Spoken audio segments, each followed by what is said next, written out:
So this practical is used for finding out the hardness number of material, by using a Vickers hardness testing process.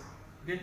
Now you can see in riddles we have seen there is a two D's are there, capital D and small d. Capital D was diameter of indenter. That means we are using a spherical shaped indenter, and the diameter of that spherical shaped indenter was capital D. Okay.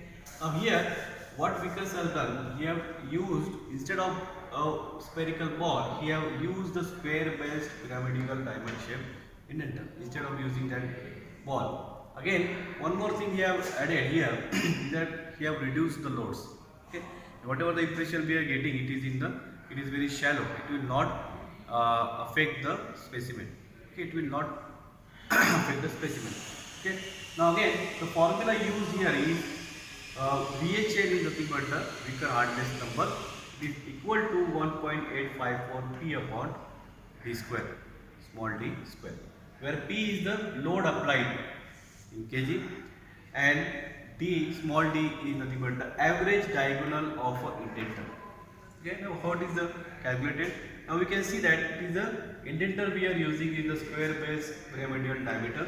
Okay, when we place that diamond on the surface of the specimen, it will give this type of a impression. Okay. Now here we will get it is nothing but a square.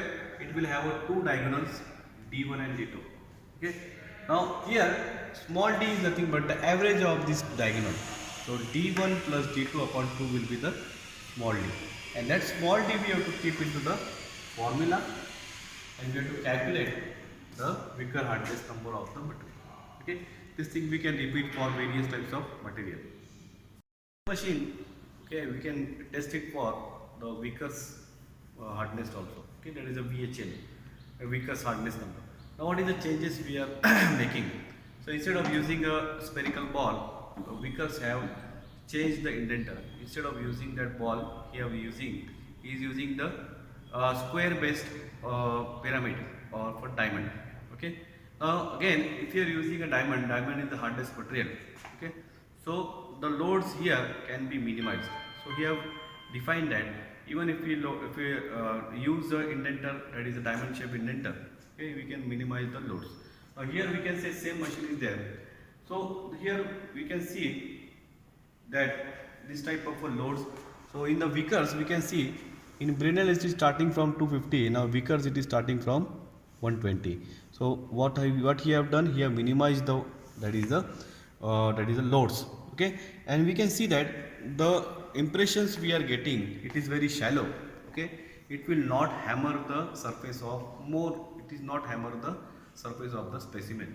Okay, the impressions we are getting, it is very shallow as compared to the Brinell hardness testing. Okay, because Brinell is using a more loads, and in Vickers it is using a less load. Now we will see how we can calculate it from the formula, but first we will see the working of the specimen, working of the Vickers hardness testing. The Brinell hardness testing machine. Only the difference is that here we can see that the indenter size or indenter shape has been changed. Instead of using a ball indenter, they are using the diamond shape. Okay, square base diamond shape indenters. Okay, so that is a square base. Okay, now impression we are getting after the load of impression.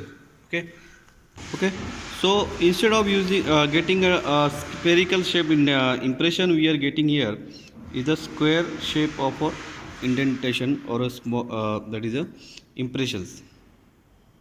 Okay, so this is the indenter. Instead of using a ball indenter, they are using a diamond shape square based indenter. Okay, working will be same here. Okay, so what we can do here is that working will be same. We have to keep the specimen on the anvil. Okay, then we can see that again after the keeping the specimen on the anvil, we will apply the load by the lever. Okay, and after the application of load, the whole load and with that indenter will be applied on the surface of the specimen. It will make a square shape impression on the specimen, and we have to calculate the diagonal of the that is a square shape indentation. Okay, that will be the small d, and we have to keep that small d into the formula, and that after the calculation we get the hardness number. Okay, now here the hardness number will be VHN. Okay, that is a VHN is nothing but the Vickers hardness number. Okay, the same impression we will get here. Instead of circular image, we will get the diagonal shape, or we can say the square shape of a indentation. Okay, and we have to calculate the diagonal of that square base indenter. So this type of, so here we can see the load of 150 kg or 120 kg has been applied on the specimen, and due to this load there will be a, it will make an impression on that. Okay, the square shape impression, and we have to calculate that the diagonal of that impression, and we have to keep it into the formula.